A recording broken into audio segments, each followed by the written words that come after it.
So you want to just roll into it, John?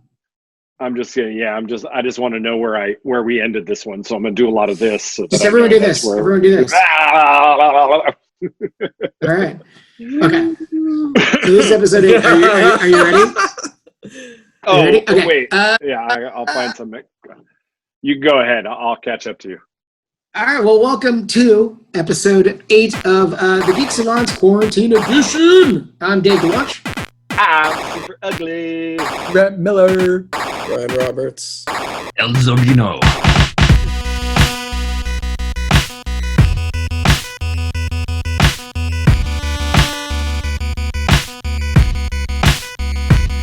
So this week, guys, for our second episode, we're going to be talking about comic books. Specifically, we're going to be talking about our favorite comic book artists, classic and contemporary. I don't know why this was a thing, but we just started talking about the artists that we love via text, and thought it would make a good episode. So maybe but let's give some people some context about like where we started reading comic books and like when our love affair began. For me, it was like, I want to say 85 or 86, and it was weird because it was like Robotech came out and it drove me to the comic shops and I wanted to buy Macross, and then I started buying all of the Marvel and DC stuff, but mostly Marvel. So when you were buying comics, were you buying because you were like, oh, I love this artist, or were you? I mean, because that's kind of where I was like going, oh shit, where are you at now? This is my new job. I'm in space. Space janitor. Yeah, I spaced.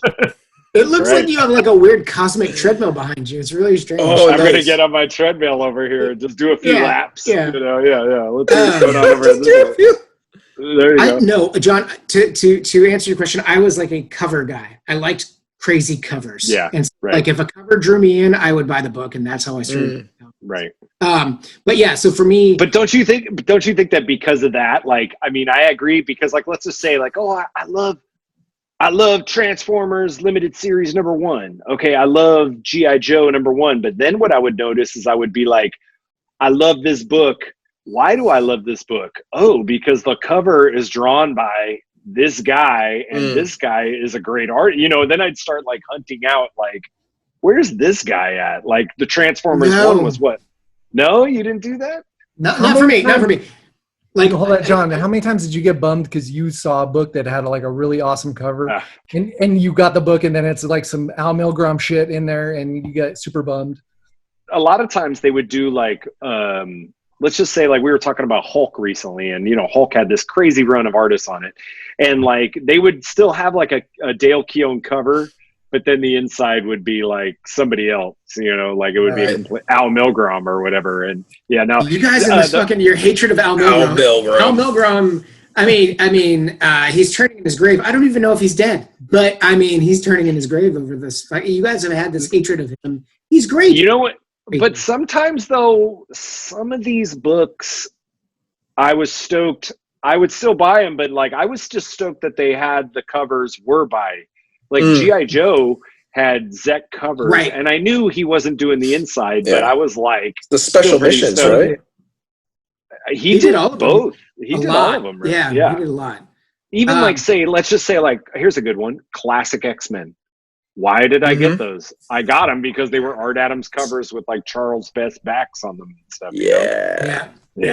I've been looking at those. I've been looking at those on the bay. But yeah, I mean, I wasn't conscious of artists. Like, I knew that I loved the G.I. Joe covers you mentioned, but I didn't know that was Mike Zeck, and I didn't know what that was about until I found Punisher. But I found Punisher after I found G.I. Joe, but I think not before G.I. Joe. So it's like, I went, like, that's the thing about comics. I felt like you could jump in at any point, and then from that point, you could go backwards or forwards, right? And that's what I loved about it. Like, you could just catch up. I'm so out of touch with comics nowadays. Like, I don't know what they're doing. I could actually give a shit, really. But classic stuff still, for sure. So that's my context. 1983, Macross, Robotech. than the rest. I honestly have no idea who's drawing comic books now. I know that we're talking about the present, but my present is definitely like 2013 present. It's not 2020 present. So, I mean, I'm sure there's some really good artists out there. I have no idea who they are, though. What was the first book, though, that got you guys to go, ooh, what the shit is that? Like, what is that? What's going on in that book that I need to know about? Because, I mean, like, I love those G.I. Joe covers, like you said. That like, going to 7-Eleven and seeing the spinner rack and seeing G.I. Joe on that, fucking mind. And I was like, I'm hooked. This is what I want. Brian's spinner. So what about you, Brian? What was the thing?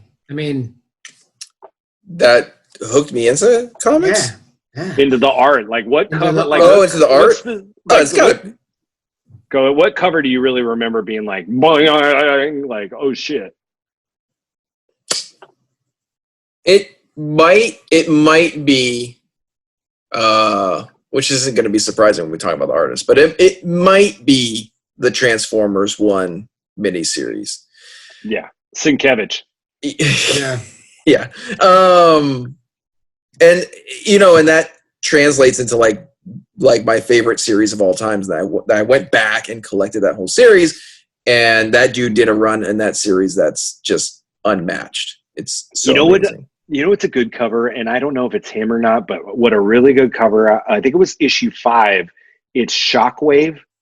Do you remember that one where it's like the first introduction of Shockwave, and he's standing there kind of sideways, and I think it. What does it say on the wall? There's something written on the wall, like "destroy humans" or something. I can't remember. All dead, like that. All dead. It was like something. They're all dead. It was red. Yeah.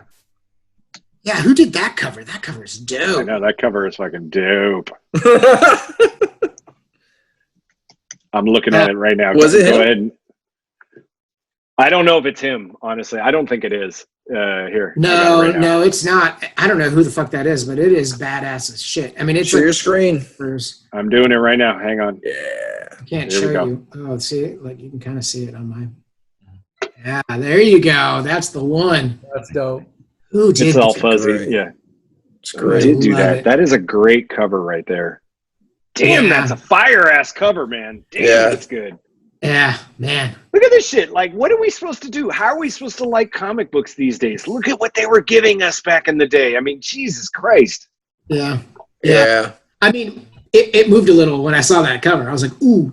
I know, right? Yeah. Ron, what was your thing? How about this one? Wait. How about this? This is what they were giving us. Look at this fucking asshole. Look at this fucking guy. Like, seriously, Dave, like, look at the guys in the bottom left corner of this panel. Like, what's happening in this panel? Like, oh my God. This dude got consistent work. Are you kidding me with this? Like, They gave this guy Secret Wars 2, for God's sake. What are you talking about? I'm going to tell you, though, like, that is perfect art compared to what I got on Captain America in the 90s. Like, it was bad. Oh, yeah. Like, you mean Liefeld? No. Danny Belandi art. Danny Belandi was like, right. What is going on? You're talking about that mid to late 80s shit. Oh, yeah. God, yeah, that was garbage. It was really bad. Really, really bad. It was like right after Ron Lim left Captain America. It was just intolerable. Because Cap had some fucking art in it, man. In the 80s, late 80s. Yeah. Oh, dude, Cap was a badass. Had Zach. Yeah.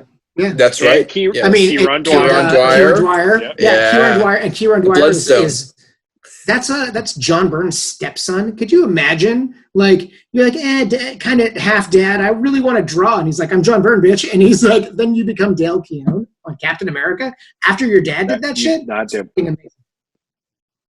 Love it. Yeah. What did I break up? Or was I breaking up there? No. You said the wrong name, but it's okay. We'll just roll right through it. Oh, did I say Dale Keown? I meant... You did say Dale Keown. My bad. That's okay. Ron, what were some covers that you remember? The cover that I like you're saying, an early cover is X-Men 175. It's the one where Madeline Pryor is looking like Dark Phoenix, I believe. She's like blasting down. Is she in a like an S&M spike suit outfit? Yeah. No. She's in the Dark Phoenix outfit. Okay. The red and orange or red and yellow Dark Phoenix outfit. Mm. I don't know if John's Hang looking on at there, covers. buddy. I got you. Hang on. Let's see. Here we go. Yeah. That is fucking gross. What is up with these people and their That's scans? Paul- Can we get better that's- scans? That's Paul Smith art, right? Paul That guy's Smith's great. Really, really great on the X-Men. Paul Smith. I mean, what a great artist, man. What a fantastic. Oh, I thought you were Yeah. going to talk shit, and I was about to be like, "Don't you ever fucking No. talk shit about Paul Smith?" Never. That's so fucking Great. good. That cover Never. is just so much action and stuff in it. I just remember as a kid. That's a great cover. That's a Yeah. really great cover. I have to say. You know what though? I think that Paul Smith doesn't get the credit on X-Men that he should have because he came out after Byrne.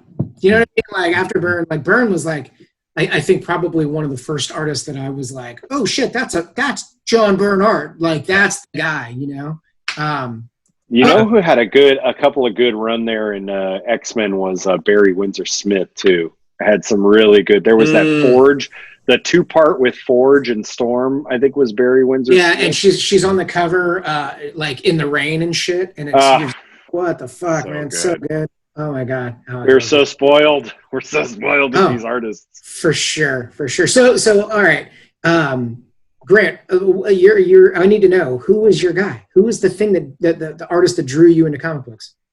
Kind of, I would say it was a combination of Zek and Brian Boland. Okay, like Punisher miniseries, or Was Secret Wars before Punisher? oh, that's a great question. I want to say Punisher came out afterwards. I want to say that Secret Wars was 85 and maybe Punisher was 86. I could be crazy. So I'm pretty sure Secret Wars was first, and so that was like that shit blew my mind and was like my favorite book of all time for a long time. And then I saw the Punisher miniseries, and that blew my mind even more. But before both of those, my older brother had his stash of comics I used to get into all the time, and he had Vigilante, which had a bunch of Brian Boland covers, and those things were fucking amazing. And then I saw Judge Dredd, and I was just hooked. Yeah, I really, really love Boland on Dredd, man. He's just so crazy good.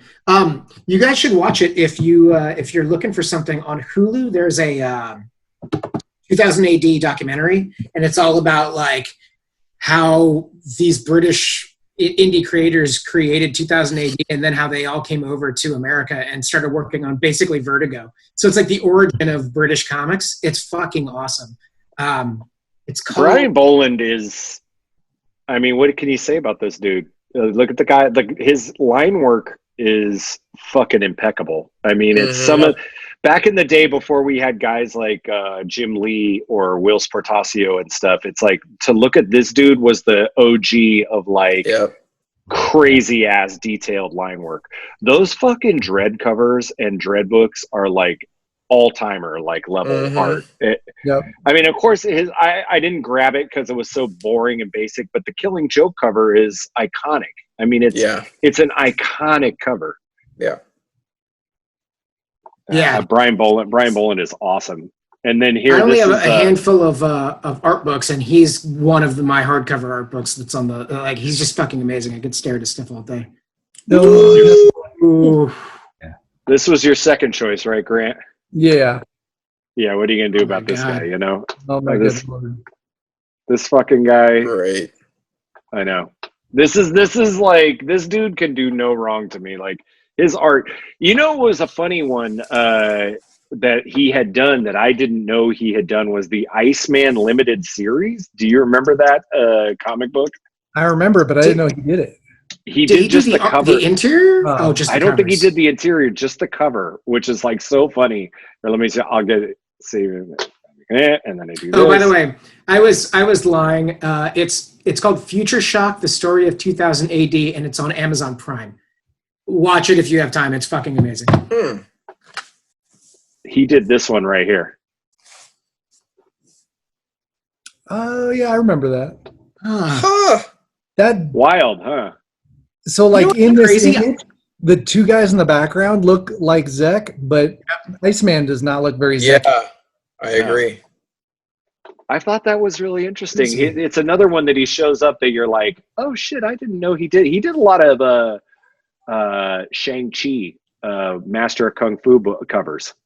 You know Have who you ever- else did who did those Shang-Chi covers was Paul Gulacy, who was fucking back Yeah, then, he's hell of good. dope. Yeah. Yeah. Did you see the tagline though? He's young, he's out on the town, and he's looking for a good time. That was the tagline for that Iceman fucking comic. What the fuck? It's great. Oh my god, he's got $5 in his pocket and he's looking for a hand job.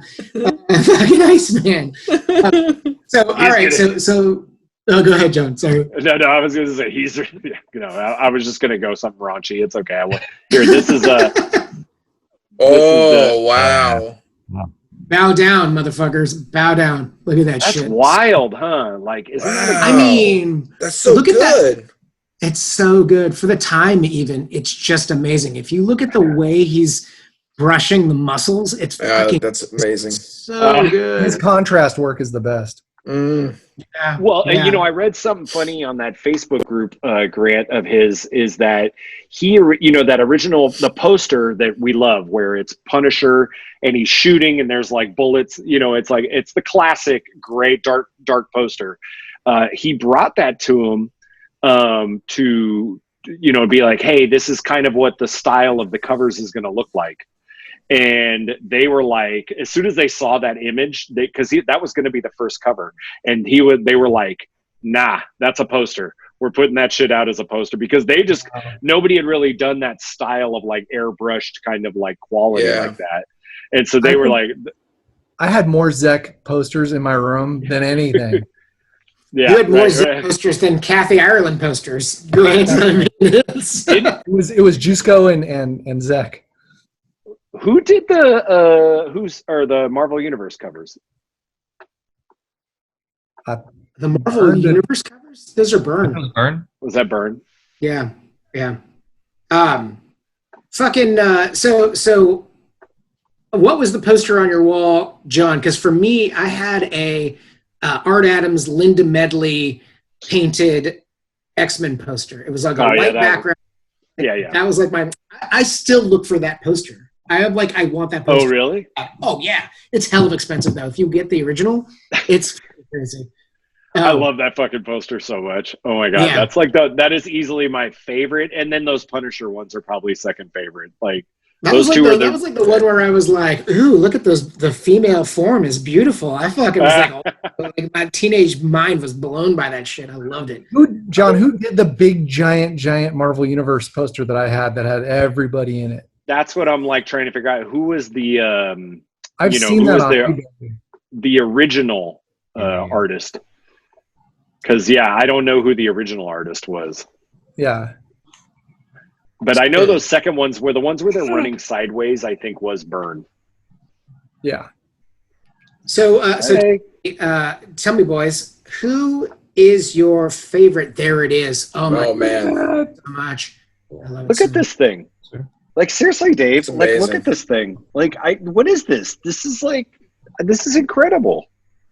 Yeah. This, like, honestly, like, changed our lives, I think. Like, looking at this poster, staring at this poster might have changed my life in terms of coloring, inking, like, just the way I wanted to draw. Like, look at Colossus's face. That's, like, everything I wanted to do in art is in that face, Actually, I can totally see that. That face influenced your style, like, more than anything. God. I can totally see. We'd always be like, where's Havoc's legs? Like, how come Havoc's legs aren't in there? Right. Yeah. I love it. This poster, this is one, Dave, definitely I would want to buy if I could. Yeah, I mean, I'm probably going to pick it up. They have a reissue of it. It says Children of the Atom instead of X-Men. And I'm like, I mean, it's cool, but, I really It was between that poster or the Christina Applegate one that I had above my bed. Like, I'm sure you jacked off to both of them. You jacked off to both of those. Oh, to the X-Men one too? Oh yeah, for sure. Oh yeah. Yeah, totally. Of course. So, all right, let's get into who our favorite classic artists are. Well, we just already did Grant's, so there you go. Okay. So Who's Grant, next?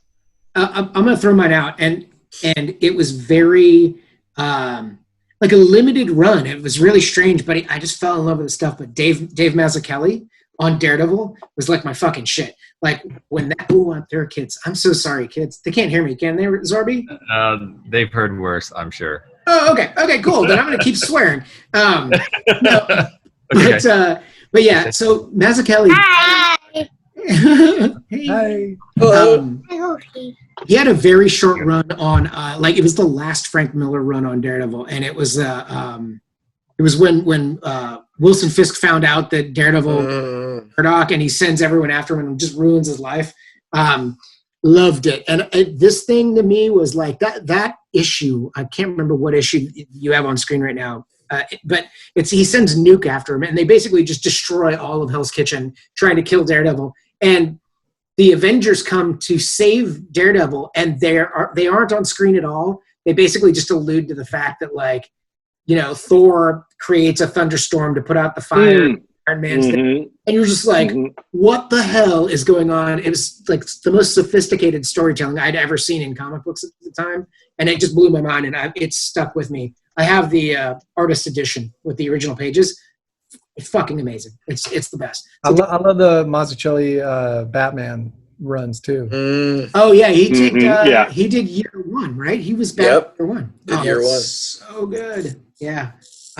Mazzucchelli on Daredevil is it's going to be blasphemous, but honestly, he might be one of my all-time favorite. Like even more than Miller in a sense. You know, like I really love Mazzucchelli on that book. He was the one that got me kind of into Daredevil. You know. Well, I think that's the thing. Like some of these artists, they'll stick around, and then like I love Mike Zeck. Don't get me wrong, but if you look at Mike Zeck stuff now, and Walter Simonson or any of those guys, it's like they're just not quite where they used to be. Mazzucchelli, he just fucking sang his heart out and dropped the mic and fucking did a couple of things afterwards, and never really did mainstream comics after Batman Year One. So yeah, I mean, there's always like this romantic like place in my heart for that guy. His Batman Year One stuff is incredible. Yeah, amazing. And he did a graphic novel, and the name is escaping me, and I'll mention it. But again, groundbreakingly weird. I feel like he's like almost like a Steve Ditko, where he's just like, look, man, I'm just so fucking good. I'll do whatever I want to do, and you know, it's weird now. But anyway, Ditko's a dude that like. There's a couple of guys that used to kind of annoy me, and now I really appreciate. And Ditko is one of them. Like he's somebody I appreciate now more. And Keith Giffen, early Keith Giffen, like the Ambush Bug stuff that he did. That's a lot of. I used to kind of be like it was off-putting, and I thought it was weird that it was a comic book artist was that kind of weird style of art. But now I look back at it it really was awesome. What was did Dave freeze up? So I thought Dave froze up for a second. No, so Mazzucchelli did Asterius Polyp and City of Glass. Right. And you know, he just does his own thing. So yeah, and I feel like Steve Ditko did the same thing. He kind of like faded away and just did what he wanted to do. But yeah, I mean, like if you look at like Ditko's Blue Beetle, I mean, he did some shit that like people forget. People forget he was Spider-Man. You know. Yeah. But anyway, Speedball. Ron. I mean, hello. Speedball. So Ron, who's your artist, man? Well, since you guys were harassing me about all the old time stuff that I'm into, I decided to go old with my artist and pick C.C. Beck. He was the artist that did the original Captain Marvel stuff from Fawcett. Look at this racist. This is racist. Oh yeah, okay. Come on. That's horrible. Yeah, that's. Way to go, Ron. Thing. Yeah. Anyway, comparing his work, all I want to get into is comparing his work into the books of the time, like Superman and Batman. To me, his work was just so far ahead of those. Like, so some of the old Batman stuff to me is just. I know people are going to probably come after me for this, but just I can't handle the art. It's like very, very, very simple. But at least his cartoony style and stuff like that, I could see it drawing in kids during that time, and it's kind of amazing to me that a comic book in the 40s. He had some weird characters, you know, like it wasn't like he was just doing like, you know, I mean, he had some really like talky. Mm-mm. There you go. I feel This like- one's I less feel like less that's- racist, Ron. Oh yeah. All right. Jeez. I feel like his stuff was like almost like was it Hergé from Tintin? You know, like that artist is too, and it's like very similar to this, and it's like really clean lines, simple, Yeah. super crisp storytelling. Like everything, there's nothing wasted. You know, I love this image right here is so dope. Like, I mean, look at the guys, the three dudes down at the desk are like, they're very cartoony, but really cool looking. See, because this whole time was so like weird and silly, but like this guy works in that weird and silly way. Like it kind of actually fits a lot more. Yeah. yeah, that's great. Hey, that's a great call out, Ron. I would never ever make fun of you for that. That was great. Well, most of the old books are still in public domain. If you wanted to go on, I think it's what is it? Comic book museum. What is it? Digital comic book museum or something like that. You can look at all that old stuff. Do you have a current artist? This was tough for Ron because Yeah, that's what I was saying. It was tough for me because I probably stopped collecting about 90, and you were saying post 90 artists. It's well, like I gave you free. Yeah, what? yeah, pre 70s or something like that. Yeah. So, well, the one I tried to pick that was modern was I remember when I would go back and try to pick up some back issues at this comic book shop in Berkeley. I forget what it was. If it was Comics and Comics, if it was something else, it was on Center. Anyways, I remember going in and seeing posters on the wall of Alex Ross. Yeah. He was doing like the Justice League and stuff like that, full paintings, full size poster paintings, and that to me just blew my mind. Like the way that he did it, yeah. These are so pixelated. Wow. I got to find better versions. I apologize. But still, it's like even catching those classic characters and just so detailed, that just was amazing to me. I liked him so much I got his work tattooed on me, so he's okay.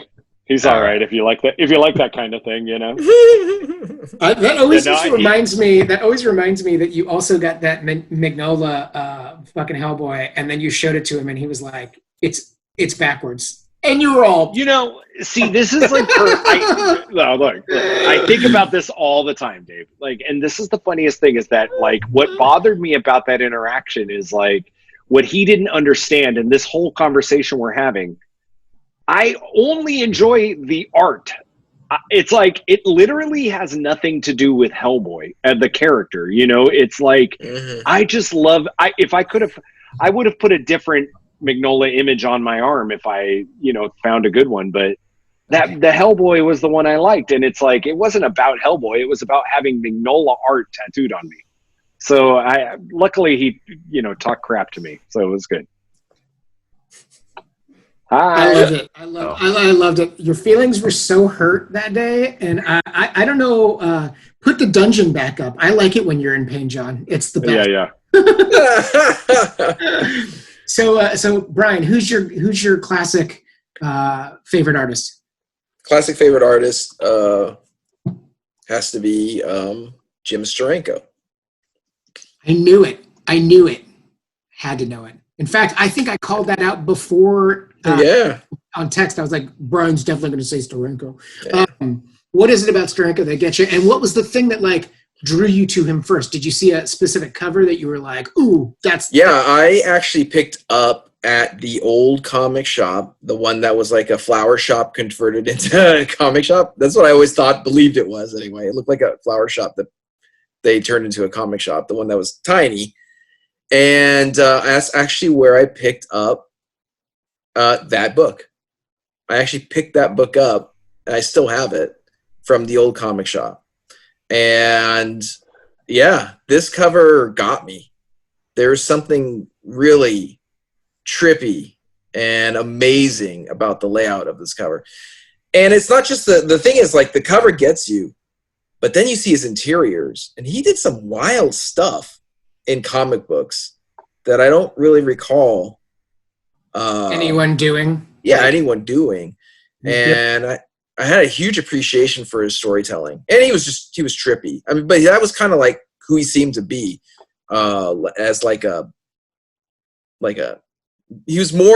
kind of came off more like an artist going into comics. kind of guy. And that's kind of where he was. And he branched out. You know, like some of those old magazines I sent you guys pictures of? What was it? I forget, it was like Cinema Scene or something like this. That was under his publication company that he did. So he did all kinds of crazy crap. But he also did like some amazing Captain America stuff. And there's one in particular that my dad had the issue that always stood out to me. It was, I think it was Cap's grave. Was it Cap's grave? Someone's leaning down, and there's like a grave, and that was a Steranko cover, and it's striking. Yeah. That is such a striking image, and it's amazing. But I think it's Cap's grave or something. It's like a statue of him, and I actually have been eyeballing that. Yeah, that's an amazing looking issue. Yeah. My dad had that, so that always left a big impression on me. But he was just, there's something about him. He was just an amazing illustrator, and he's still around, I believe. But I mean, I remember seeing pictures of that dude and being like, "Wow, that guy's a fucking rock star!" Like you just looked at him and you were like, "That guy does not belong in comics. He's way too fucking cool to be in comics." Yeah, he was great. There it is. Yeah. Oh man, that's an amazing cover. Look at that cover. Oh, look at that. That's good. That is incredible. Yeah. I was trying to find some good layouts of his stuff, but it was just hard to find some good. But he has some of the most psychedelic, trippy like layouts and stuff. Like he would use spirals and checker patterns, and like things would like stretch out like across a whole 2-page thing. Steranko is a madman. He's somebody I haven't gotten into enough that I would love to like see an artist edition type of a thing of his to like just kind of explore some. In terms of like contrast, I feel like him and Kirby worked in that same kind of world of like a lot of like really rich black and whites and like pops. Like it really was a contrasty type of style. I think that like there are people that took a lot of what Kirby and Steranko did and like made it their own. Like Steve Rude is another guy that I'm just like I'm in love with his work, and you can tell that he's definitely influenced by those two dudes. So for my current artist, current in quotes, is I would say Brian Hitch, and so good. Thank you. He's kind of like, I liked him. He's very. I would say that this is the guy that was like, let me do like a cinematic storyboard style comic book. And that's kind of what I always think about when I think about Brian Hitch. And he's very like Neil Adams and very Alan Davis. Alan Davis. He's like very Alan Davis to me. But there's always something about it. Like this guy is he was the ultimate, let me bring you the big, like basically like the Marvel Endgame and Marvel, all those kinds of things. Like that's what he brought to comics before all those things happened. I feel like he was the influence of kind of like almost Marvel movies. He had that look down, and he's clean.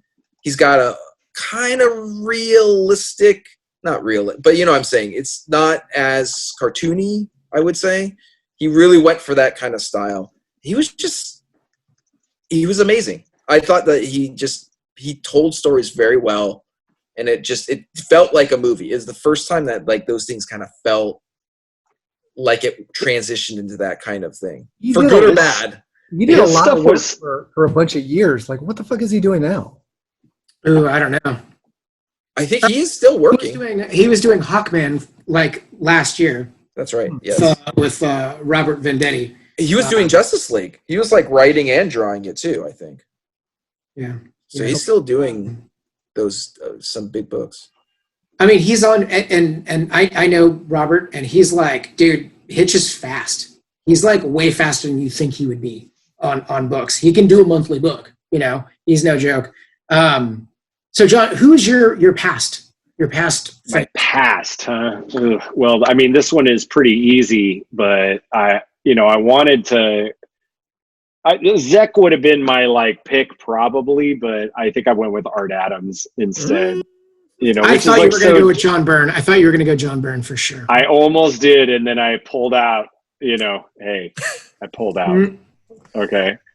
No, because really, let's be real. Art Adams is my favorite artist, and I shouldn't even try and joke around and be silly here. Let me just. Nice. That's the annual. Oh. Yeah. This guy, forget about it. I pulled this one up, but it's like I originally was looking for X Babies because that's another one that's just legendary Art Adams. Dave, I don't understand how you don't say Art Adams isn't your favorite. This is like you were in the Art Adams like wheelhouse for so long with your art. You love this guy. Oh, I do, and I still do, and he's one of those artists. I know we mentioned earlier. Some of them like missed a step or they lost a step. Art Adams never lost a step. He's still never amazing. He's more detailed. His style changed crazy. up a little bit, but it's still amazing. He's my favorite too. Of all, if I had to pick somebody of all time, of all time. I feel like actually Grant agree. is. I didn't pick him because I thought Dave would pick him. I feel like Grant is in like D-box seats, like he's like a movie. He's all, whoa. So yeah, I think that we can all agree that Art Adams is probably the best artist pound for pound in comics ever. He's just not a monthly artist. He never was and he never will be. He's a great cover artist for sure. Yeah. Oh man, so good. Look at this guy. Like, dude, look at the little Magneto down there. It's so incredible. Amazing. The only thing that threw me off on Art Adams, his artwork is amazing, and I loved him too. But the hairdos that he would do on the characters were always those are nuts. Rogue, he gave her like the craziest like 80s hair. Like Grant a pineapple hair. Yeah. Grant was like popping boners in some of the hair that he was displays everything. Can you imagine this though, guys? The better. Fucking in college, Mignola went to CCAC out in Oakland, and his roommate was Art Adams. Those two dudes lived together when they were in college. How fucking much talent do you need in one fucking room, man? It's crazy. And Art Adams didn't go to school out there. I think he was basically self-taught. So he like just learned on the fly, and he was hanging out with Mignola, who went to school there. It's crazy. Does anybody remember who I picked for my current one? I can't remember. Anybody? Let's see. I don't remember. Let's see. Who would I have picked? Can we go to Ron's current? Because I'm very curious. No, he did his, I think. Yeah. Ron's current was like pretty much like from 1980. So. Oh, okay. No, it was Alex Ross. Oh, that's right. Okay. Yeah. Sorry. From 1980 with somebody from the 70s. Yeah. So we got Brian's was Hitch. Yours was Ross. Grant, who's your current? My current is Jeff Darrow. Wow. Okay, that's a good one. That's a deep cut though. It's still a deep cut. He's not really doing much, right? No, and that's the unfortunate thing. He's done a lot of covers, but as far as books goes, he did Hard Boiled was his first book, and then he did Big Boy Robot, Rusty Robot. And he did Shaolin Cowboy. He did the Shaolin Cowboy. Yeah. Yep. That was, wow. That's pretty good stuff. It's a good book. I got the hardcover over there too. Wasn't really like the best story-wise. Look at that Look shit. at that shit. Yeah. Look at that shit. Jesus. This is like, this dude is honestly like everything I want to be as an artist. It's everything I want to be. Look at how much detail is in this picture. It's crazy. Could you imagine being his colorist? And be like, you fucking asshole, fuck you, Jesus. Who does he use? Dave Stewart? I don't know. Let me go look. I've got the Shaolin Cowboy over here. I'll be right back. This guy is amazing, and this book is amazing. Yeah, when you can look at any piece of art that any of the artists that we've mentioned, when you look at it and you pour over panels, even small panels, and just really look at the richness of whatever they're drawing. And for me, Darrow's like at the top. Like I've looked at each individual panel of everything that I have of his so many times. It's just amazing. It's amazing. Yeah, no, another one that he was okay, so I got his art tattooed on me. He was okay he's okay enough, It is Dave Stewart, by the way. Yeah, I know my colorists. Yeah. She's Dave Stewart's the best colorist out there, though. Oh yeah, 100%. I mean, come on. We could. That's a whole nother episode. Colors and shit. Ooh, I got one. Let me just pull it up. But I figured out my current artist. Ooh, who is it? Guy Davis. Is that Guy current? Davis. That's classic, man. That's classic. Wait, how is Guy Davis classic? He still does books. What's he doing? He's done like BPRD. I told you mine was going to be from 2012. I don't got. He's good, though. Guy. Yeah. I'll take it. Perfect. Give me that. Yeah, it's so good. So give me all this. Is Frank Quietly was my contemporary guy, who he's not as productive as he used to be, but man, is he fucking good. He's influenced so many current day artists. Yeah, Quietly's my guy.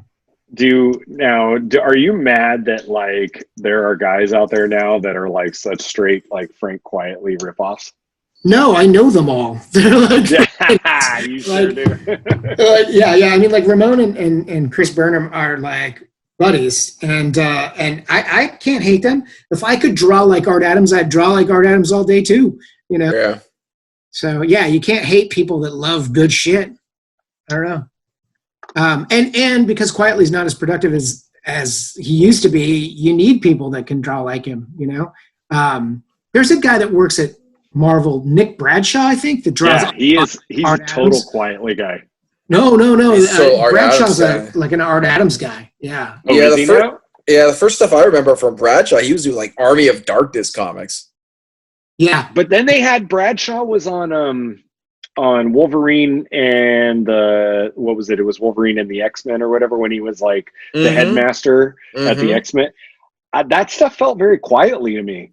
Oh, see, that stuff looked Art Adamsy to me. But Yeah. I mean, I could see how you could get that, the reference of both of them because the stuff is pretty intricate. Yeah. I love how Bizarro's eyes are crossing. I never noticed. Yeah. Yeah. Oh, This so image cool. isn't. This run on All Star Superman is like top notch, man. It's some of the best. I reread it all the time. Yeah. Yeah, it's so good. Oh my god. I love this lady in the background getting attacked by her doppelganger or whatever. It was freaking great. I had So this good. image on my wallpaper on my computer for like years. I love this image so much. Yeah, he's done so many books that are like just pioneering, I guess is the only word that I could, like he did. I first saw his stuff on like, I think it was 2020 Visions. It was a Vertigo book. It's fucking, I was like, who the fuck is this guy? Just blowing my mind. And then he did some Authority stuff. Man, it's just so good. Well, he did one of Dave's all-time favorite images, the yellow Batman and Robin stand that he used for his, what is it? Yeah. Where I did the Game of Thrones thing. Oh yeah. Yeah. It's crazy though too, because like when I was inking that, I was like, man, it looks sloppy, but it's not. Like he knows exactly what he's doing. No, he knows what he's doing. Like when he's making like fabric and stuff, he's got so much control, and like mimicking that was just fucking insane. He's so good. Yeah, that's a great Robin cape. Look at that. Yeah, Yeah. So good. He's got like, he's super like, it is rough, but not rough all at the same time. Yeah, it's very, very planned out. Like another contemporary that I honorable mention is like Tony Harris, who did Starman. I was like way into, and he was like a close second for me. But Quietly is just done a bit more than Harris did. Quietly did the best White Queen cover. Yeah. Oh yeah, I like him because everyone has like weight. You know what I mean? Like there's like. You look at the Supermans and they're bulky. You can see and there's like weight to it. And I know Grant's a really big fan of like Chris Warner, who is like another, I don't want to say classic artist. He's still kind of contemporary, but like Grant pointed it out that like people like Frank Miller and Frank Quietly and Chris Warner, when someone's running or jumping, you can feel it. You know what I mean? Like there's a foot on the ground and they're jumping into action. I love it. So good. She's so angry. She's got the toe. It's so ridiculous cover. I love it. Oh my god. Where would you guys place Kevin Nolan? Classic or contemporary? Because he's one of my. I would say classic. What? Say classic. Oh gosh. What is going on? Oh, it's moving a little bit. Is that John's little his little pecker? John's pecker? I love this cover. I love this cover. Oh my god. You could catch many a big mouth bass with that lure that you have in your pants, Jim. I love it. Oh fuck. Oh, man. Whoa. So anyway, do we have anything else? Any final thoughts before I go make dinner, guys? No, I fucking love comic artists though, and I honestly do miss the artists of our youth, and they were all so different and original. And there were, whether if you go from like Alan Davis to Art Adams to Mike Zeck to Kevin Nolan to John Byrne, I mean, they all had their own lane that they were in. And some of them, like you say, are so, and I mean, they're so visionary and so incredible that like there are copycats, and there are actually some that can't be copied. I don't know if anybody could do Zeck the way Zeck does Zeck. I haven't seen anybody really nail that muscle bound kind of style that he does. And, it's a lot of these guys try to be like some of these guys, but they just cannot nail some of the stuff these guys do. Just don't give John Byrne children to draw. Oh, small adults. Small adults. Yeah. Yeah. Oh, those were fucking awful. You had to bring that up. You had to fucking bring the room down. John was like really inspiring over there, and then you were like, John Byrne's children are trash. Oh, I didn't. Right. Honorary mention, by the way, who's somebody who I could have mentioned easily and pulled up some incredible stuff, was George Perez. I pulled out that JLA Avengers limited series, which is something I highly recommend to everyone that if they haven't read it, just in terms of he draws every Avengers and every Justice League character ever made in those books. And I think they're some of the greatest. Like, it's one of my favorite stories told because it's just every character and he's nailing it. Like Crisis you could look at Crisis panels for hours and try and see all the guys in the background and stuff, Yeah. Who else is in that list? I mean, now these classic artists that you're talking about. I mean, like I fucking love. I mean, Adam Hughes is pretty good. I don't know if he's. How about Michael Golden? Yeah, Michael Golden. Always loved Michael Golden. Oh, there's Walter like sorry. Yeah, Simonson, Sienkiewicz on New Mutants. New Mutants. Yeah.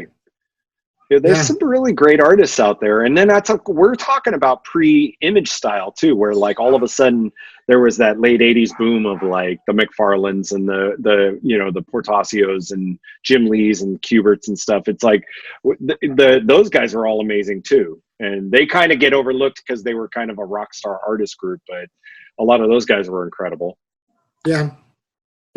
It's true. Cool. Well, all right, guys, let's wrap it up. We will be back once again next week until at least this stay-at-home business ends, right? Are we going to keep it supposed to end? Never. Never. Yeah. It's never going to be the same. Let's just say that. That's correct. Anyway.